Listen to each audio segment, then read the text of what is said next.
Neighbor Podcast, the place where local businesses and neighbors come together. Here's your host, Scott Howell. Hello, good neighbors, and welcome to the Good Neighbor Podcast, brought to you by the Friends and Neighbors Group of Cleveland and the greater Chattanooga area. Again, my name is Scott Howell, and I'm your host. And for those listening for the first time and might be wondering what this Good Neighbor Podcast is all about, it's to bring awareness to the residents of our communities of the locally owned and or operated businesses in Cleveland, Chattanooga, and the surrounding areas. Small local businesses are the backbone of our communities, and they need our support. And joining me today is our good neighbor, Austin Murray at State Farm Insurance. Austin, thanks for being our special guest today on the Good Neighbor Podcast. Of course. Thank you for having me. I really appreciate it. My pleasure. Well, we a lot of us, of course, have heard of State Farm and interested in getting your take on what you do. But before we jump into the business part of it, would you like to share any information with us about yourself and your family? Yeah, so I've been in the Cleveland area, pretty much Cleveland and Chattanooga my whole life. I actually graduated from Ooltewah High School, so I've been here forever. My wife's from East Ridge. So I'm married. I've got two little kids. I got two kids, one little boy who's 1 and a little girl who's 3. And I got 2 big old Rottweilers. So that's pretty much what my family looks like. Don't leave them fur babies out, right? No, you can't leave the fur babies out. I'm sure your world is busy with a 1-year-old and a 3-year-old, both of them in that right in there with that in that terrible 2 range at the same time. Mm-hmm. Yeah, we're about to take them on a trip in a couple of weeks, and it's a pretty long plane ride. So I'm a little nervous. Not sure who needs the Benadryl, you or them, right? That's right. I'm looking up healthy alternatives. Like, how can I make these kids sleep for about 9 hours? Oh, that's funny. Oh, well, let's jump into the business. Obviously, you're an agent with that represents the State Farm brand and products. So tell us about your take on who you are and what you do. Yeah, so I really see myself as a risk advisor. So that's what I like to tell people when people ask me what I do. I'm like, I'm a risk advisor, right? Me and my team, that's what we do. So it's my job to take a client to look at their assets, to look at their liabilities, and make sure that nobody or nothing can take that away from them. So whether it's a tornado coming through and wiping your house out, right? I want to make sure that I have the right coverage in place that we can get your house back and get you back into your home. And I want to make sure we look at people's taxes on, I got alerts going off. We look over like life insurance to make sure that death is covered, that we're moving money from one hand to another. And all that stuff. If you're out of work, we do all those things. So it's my job to look at all of your risks. And then the good thing about State Farm is State Farm is an awesome company. We've been around for over 100 years. And they give me products that I can help in whatever aspect of somebody's life that they have. Like there's nothing. There's a couple times like, hey, like I have lawyers that I recommend if we get into things like that. But for the most part, when it comes to products, I'm able to cover such a broad spectrum of products that help customers with whatever they've got going on in their life. And you're talking about being a risk advisor. It really doesn't matter where we're at in our station of life. We all have risk. I don't mean for the podcast to become about me, but just to kind of get my point across. When I was 6 years old, my 32-year-old father was killed in an accident and left a 27-year-old widow, a 6-year-old son, and a 1-year-old daughter. And so he didn't know that he had that kind of risk. My mother wasn't even aware that she had that kind of risk. You're young, you don't think about things happening like that. Yeah. And had a friend of the family had just reached out to my daddy within the past year and convinced him to buy life insurance. And I'm telling you that he said after my daddy died, he said the only thing I wish I'd done different was convinced him to buy more. But nobody saw this coming. It was just convincing him to do something just in case that nobody saw coming at all in the near future. So that risk is there for all of us. And so I just kind of wanted to share that, because when you said a risk, that's such a that's it, and that's such an awesome story. And being in insurance, and I see the bad things all the time. So I know it makes me kind of a skeptic, right? I hear all the bad stories, the car accidents, the freak accidents, the all kinds of just weird scenarios. But when I hear stories like that, it helps what we do. It's so funny how quick people get freaked out about that life insurance thing. And you start talking about death, man, and people get all bent out of shape. But it's like what I said, like, hey, we don't know when, but I can guarantee it's going to happen. Like, there's only two certainties in life. Everybody knows that saying, right? Death and taxes. Like, those are the two things that are going to happen. And so that's such a cool story to see that your dad, he cared about his family enough to make the sacrifice to get life insurance. And although you can't replace him, but man, where would you have been without that? That was what I was fixing to say next. If he hadn't done that, our life would have been very different for after that, because my mother was able to do something with that money that he hadn't been able to do in life yet, and she purchased a home, and that changed our life. So but anyway, very cool. Tell us about your journey. Before we started recording, you shared with me, you were in a different career at one point in time in your life, and what journey brought you to the State Farm insurance, career? Yeah. So before this, I was in advertising, and I loved it. It was a great job. I learned so much. I had probably the greatest boss that any young man could ever have. He showed me not only how to be a good leader, but how to be a good dad and be a good husband.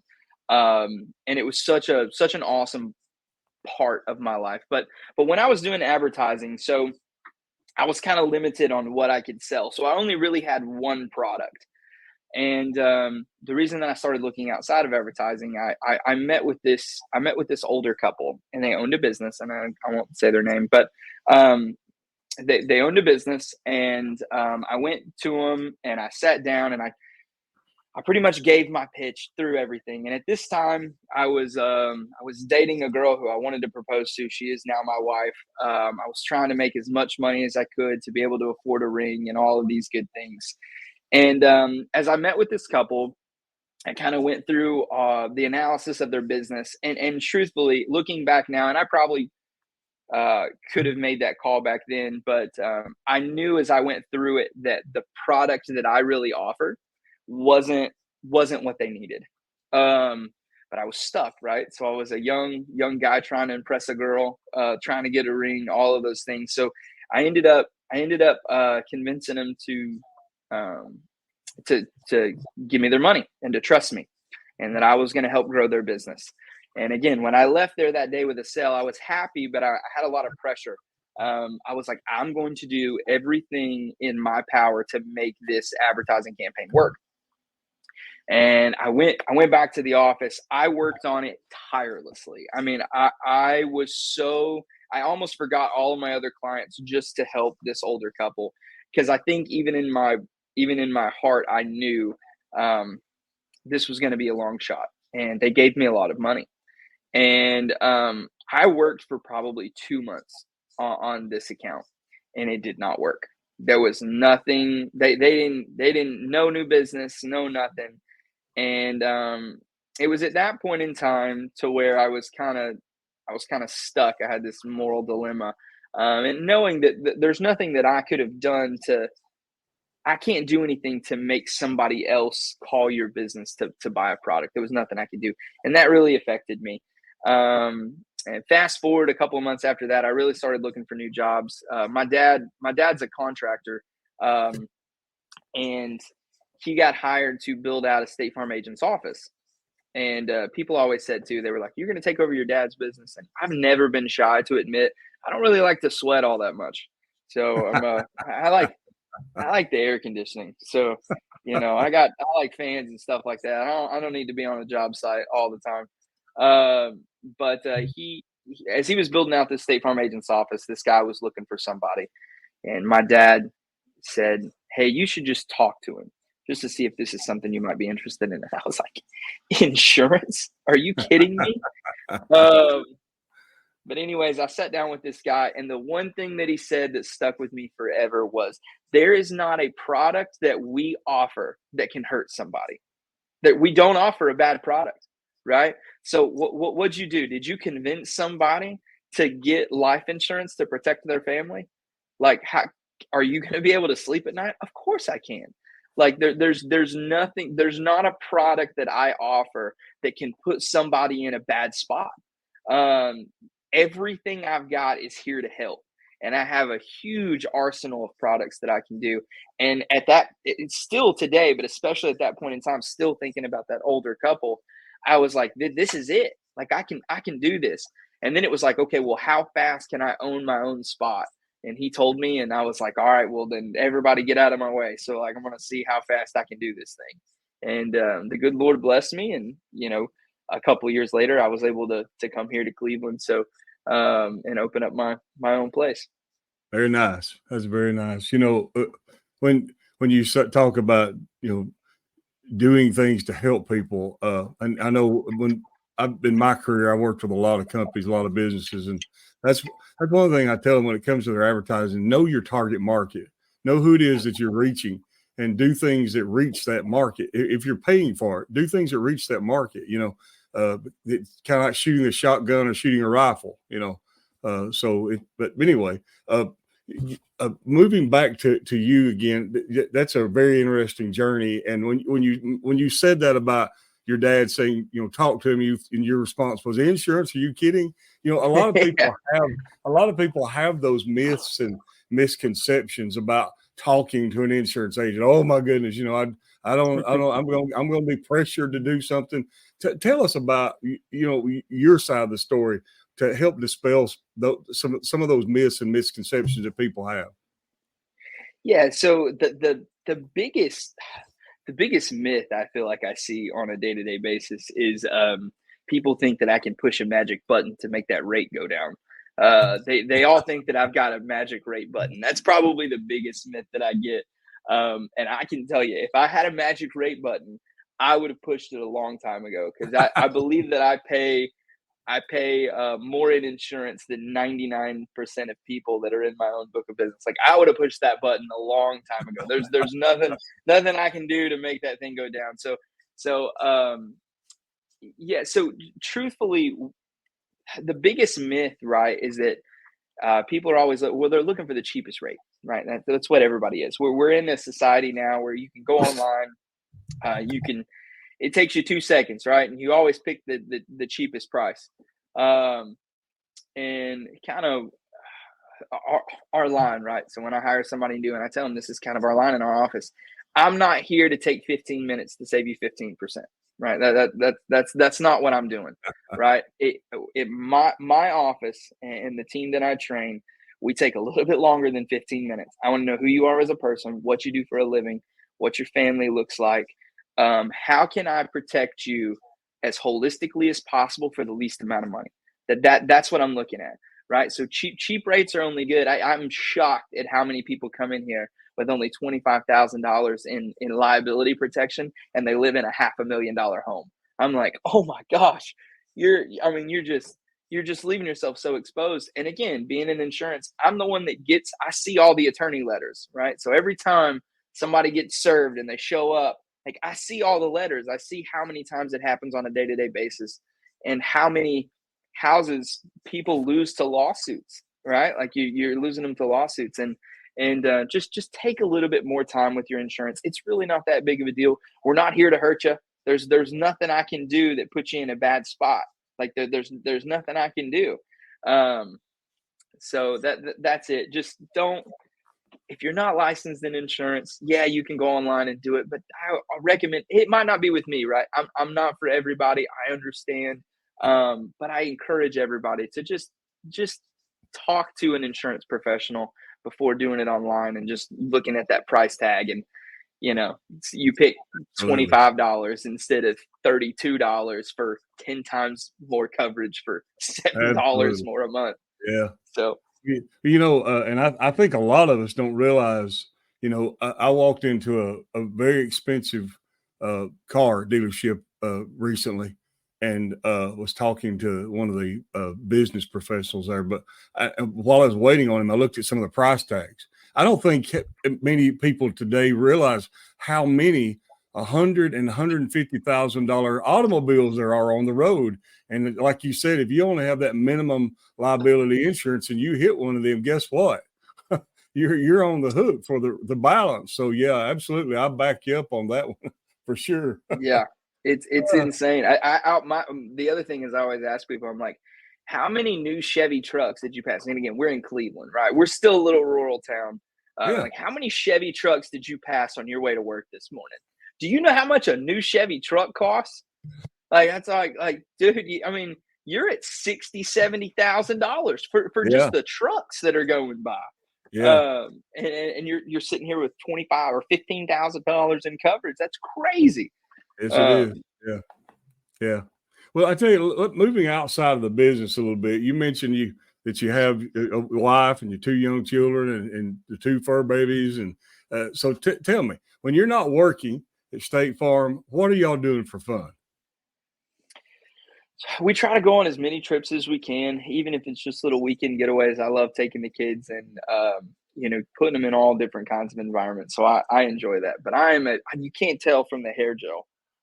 Most people wouldn't guess, but I'm a big hunter. I love. You said something about shotgun and a rifle. I was like, hey, that's something I can really relate to. So I'm a big outdoors guy. So I have been since I was little. So I'll hunt anything. I like all different kinds of experiences. I try to go to as many different states as I can. That's a fun time, and I always joke about it.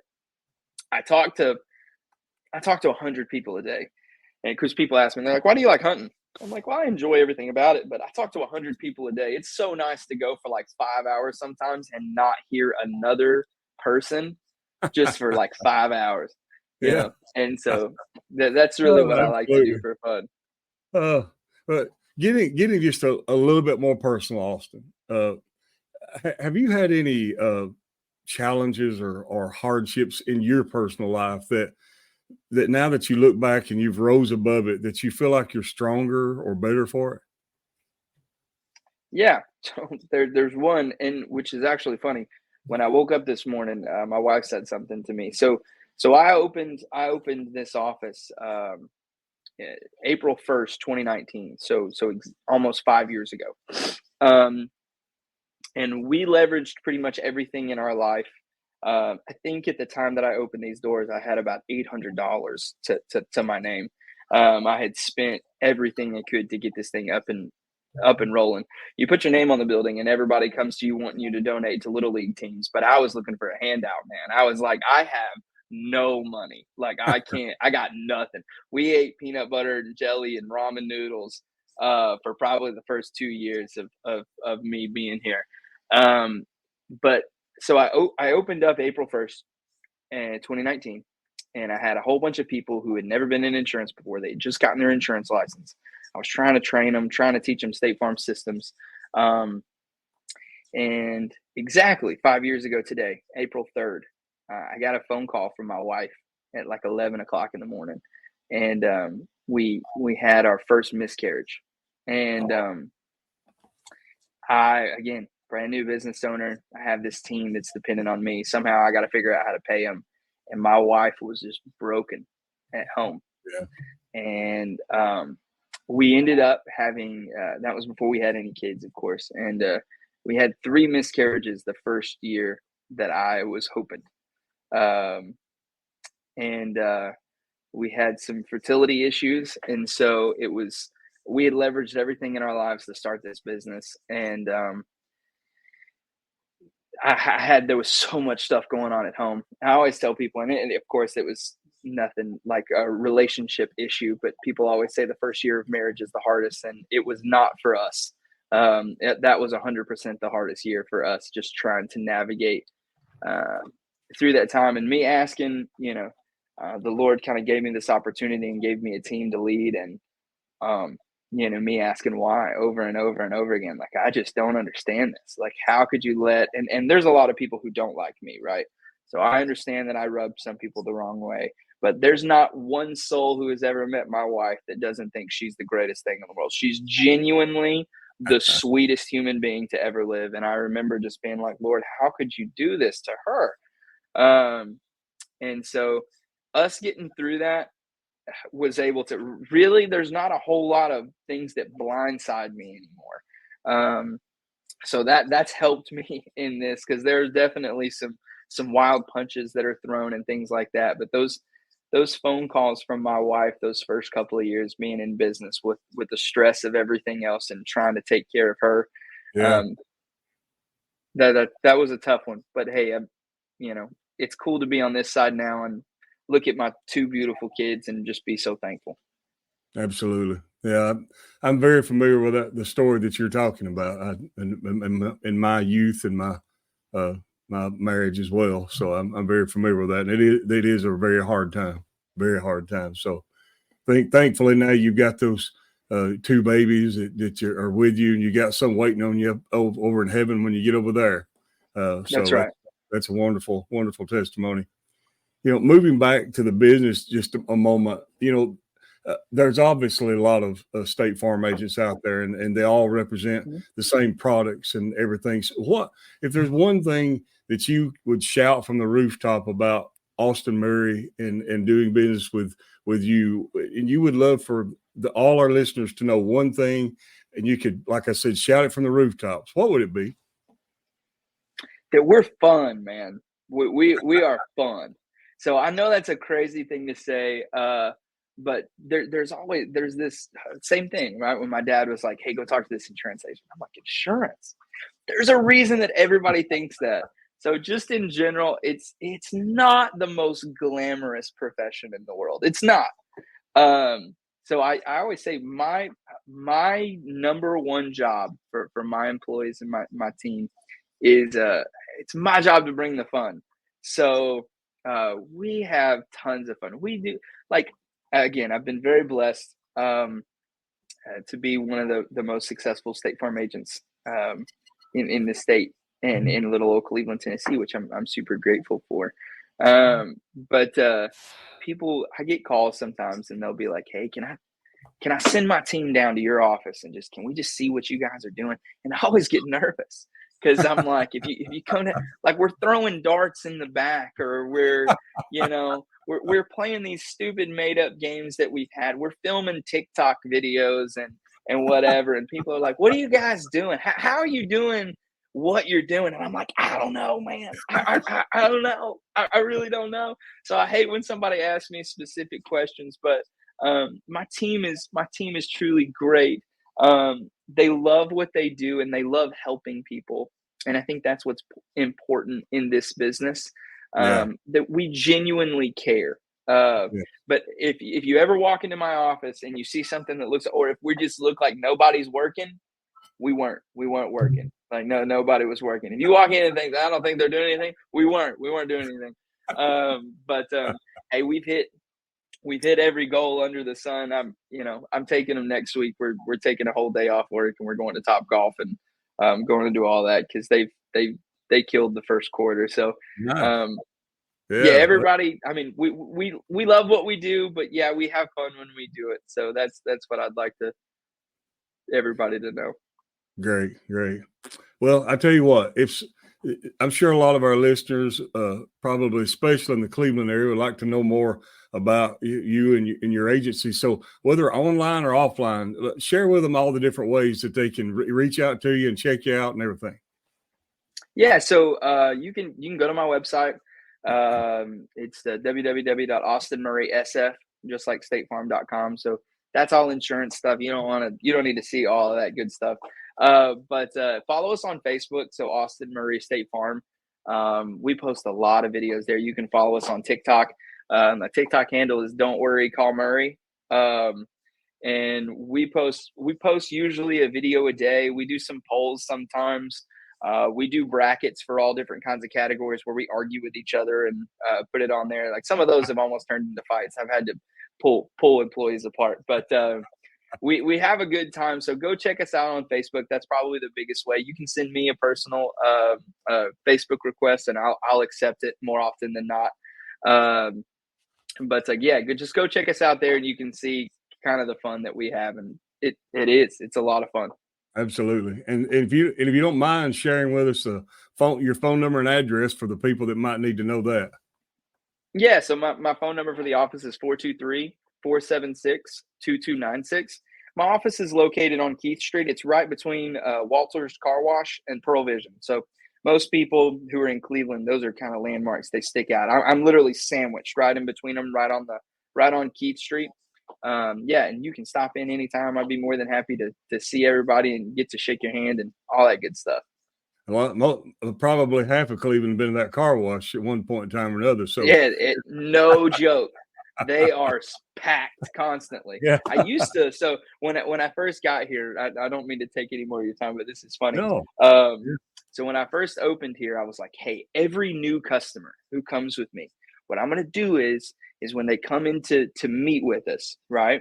I'm going to take their car and I'm going to go get it washed at Walter's. And that'll be me helping Walter out. I love helping other Cleveland businesses out. So anything that I can do there, like, hey, it's kind of killing. And my new customers, they get their car washed, all that good stuff. Well, there's so many people over there. There were a couple of times, like, I had customers who were like, dude, I got to go. Like, I need you to go get my car because it was slammed over there. And I was like, we can't do this anymore because I've got customers who have, like, they're on a lunch break or something, and it's not just like a 10-minute in and out. They do a good job at cleaning cars, though. But, yeah, they are packed. You might have to convince him to start selling gift cards so you could buy a gift card and give it. Yeah. Oh, well, Austin, it's been fun to talk with you today and very interesting and pleasurable to hear. I would love to meet your family sometime and meet that sweet lady you're talking about. But of course, she's the best. I'm glad you feel that way. Every husband should feel that way about his wife. No doubt. Well, to everybody out there, all you neighbors out there in Cleveland and the greater Chattanooga area, after meeting Austin and learning more about his agency and family and employees, I know that he hopes you'll take a moment to consider all they have to offer there and remember them when you need or want the products and services that they provide. Before ending this episode, I would like to thank you all for taking time out of your busy day to visit with us at the Good Neighbor Podcast. Always remember to support the locally owned and operated businesses in Cleveland and the greater Chattanooga area. This is Scott Howell with the Friends and Neighbors Group. Everyone go out and make this a remarkable day. Thank you for listening to the Good Neighbor Podcast. To nominate your favorite local businesses to be featured on the show, go to gnpcleveland.com. That's gnpcleveland.com or call 423-380-1984.